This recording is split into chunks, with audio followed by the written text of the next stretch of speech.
Hey class, I'm glad to see we got a class full of people today. My name is Peyton Smith, this is Claire Green, and we're going to be talking about wrist extension and flexion. First, the norms for wrist extension is 0 to 70 degrees, and the muscles, the three prime movers for this movement is extensor carpi radialis longus, extensor carpi radialis brevis, and the extensor carpi ulnaris. Now Claire is going to be telling you about flexion. Okay, so wrist flexion, you got the range of motion norms, 0 to 80 degrees.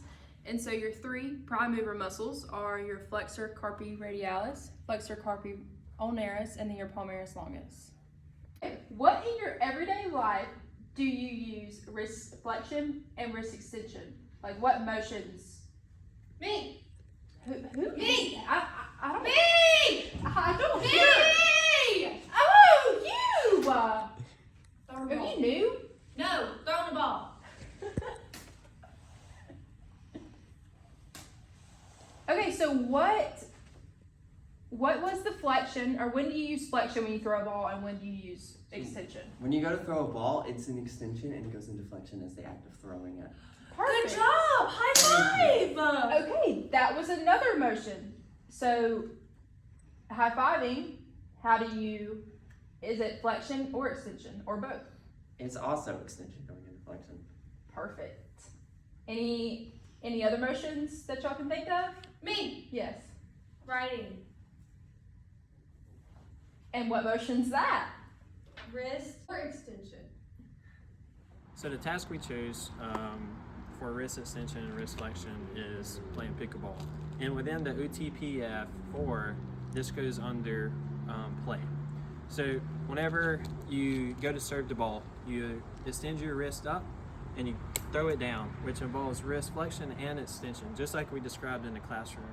And whenever you go to serve, the ball comes up, you have to hit the ball like this. So my wrist is flexing right here against gravity, so it's at least a 3. And just during the match, also, the ball can get thrown up into the air, and how are you going to hit it? You have to extend your wrist against gravity and come all the way up and then slam it. So again, you are going up against gravity, so you have to be at least a 3 for the wrist extension. Some adaptive ways that we can play pickleball if you're having problems with your wrist extensors or wrist flexors. Yeah. So one of the main ones that we thought about was just to have a bigger handle. A bigger handle would allow you to grip it a little easier to make it a little more functional to play. And for to play pickleball, you can play like straight. Like you can just hit the ball like straight across. But if we're talking about like the norms, the actual play and like be functional and to play hard, you're gonna need at least 20 degrees of flexion, because I don't have much flexion in my wrist, but all it takes is a little bit of flexion just to come down and slam the ball, or just to come through. And for the wrist extension, you're gonna need a little more just because of bringing it back to get to the ball and roll it over. So you're gonna need about 50 degrees to play hard at pickleball. And like I said, you can play like either way, but that would make it a little easier if you had like a bigger handle. And even if you don't have like necessarily a lot of range of motion, whenever you bring the paddle, a lot of the force is put on the end, so it's going to bring you past like your active range of motion. So you might even get a little more than you just have in like your everyday life, like against gravity. So. Okay, so when you're playing pickleball, you need to have a water break. So if you have a water bottle, and if your extensors are weak, so you're grabbing the water bottle, you have to put your wrist in a certain position to put it up to your mouth to drink the water. So a more adaptive way to drink water would be using a bigger cup, because your wrist is already like in that position, and then using a straw, because using this cup is a lot easier to bring it up to your mouth to drink. So, testing the range of motion to play pickleball.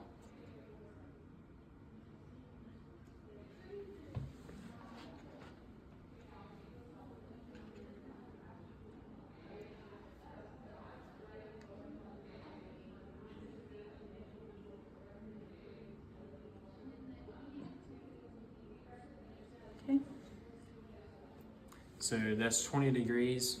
You don't need a lot of flexion to play pickleball, just enough to make sure like after you hit the ball, you can go down. Now we're gonna be assessing the extension.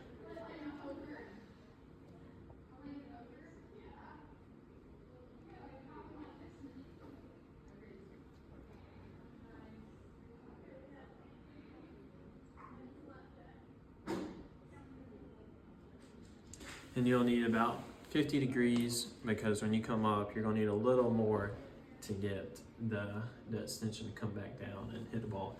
And just like I said earlier, like this is like to play like really hard and like competitive, but if you're just going out there for fun, you can actually just straight arm everything and just get out there and have some fun. But that's all you need for pickleball.